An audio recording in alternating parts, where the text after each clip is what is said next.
அண்மை செய்தி ஒன்று வந்திருக்கிறது. உடும்பை அடித்து கொன்ற எம்சிசி ஊழியர் கைது என்ற செய்தி. மெட்ராஸ் கிரிக்கெட் கிளப்பில் 3 கிலோ எடை கொண்ட உடும்பு அடித்து கொல்லப்பட்டதாக வனத்துறைக்கு தகவல் கிடைத்தது. இதைத் தொடர்ந்து உடும்பை அடித்து கொன்ற எம்சிசி ஊழியர் அதிரடியாக கைது செய்யப்பட்டிருக்கிறார். தகவலின் அடிப்படையில் விரைந்து வந்த கிண்டி வனத்துறையினர் சம்பவ இடத்தில் விசாரணை நடத்தினர்.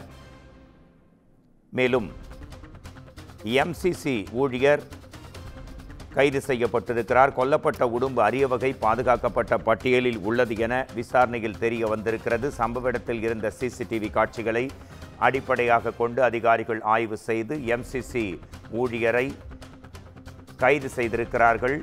இது குறித்த கூடுதல் தகவல்களுடன் நம்முடன் இணைகிறார் நமது குமுதம் செய்தியாளர் சுப்பிரமணியன். எம்சிசி ஊழியர் உடும்பை அடித்து கொன்ற காரணத்தால் கைது செய்யப்பட்டிருக்கிறார். இது குறித்த உங்களின் முதற்கட்ட தகவல்களை தரலாம். சென்னை சேப்பாக்கம் கிரிக்கெட் மைதானத்தில் மெட்ராஸ் கிரிக்கெட் கிளப் செயல்பட்டு வருகிறது.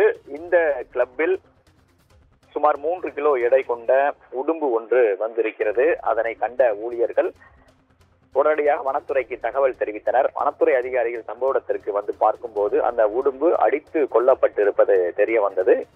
அதனை வனத்துறை அதிகாரிகள் கொண்டு சென்றனர். அதே போல விசாரணை என்பது மேற்கொள்ளப்பட்டு வந்தது. ஏனென்றால் அரிய வகை விலங்குகளில் ஒன்று என்று உடும்பு சொல்லப்படுகிறது. அது மட்டுமல்லாமல் வனத்துறை அதிகாரிகள் வருவதற்கு முன்பாகவே அதனை அடித்து கொலை செய்யப்பட்டது சந்தேகத்தை கிளப்பியிருந்ததாக வனத்துறை தரப்பில் தெரிவிக்கப்பட்டிருந்தது.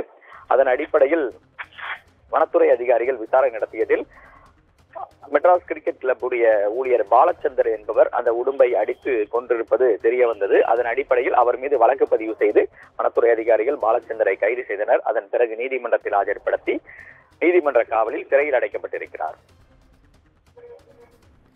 உங்கள் உடனுக்குடன் தகவலுக்கு நன்றி பாலசுப்ரமணியன்.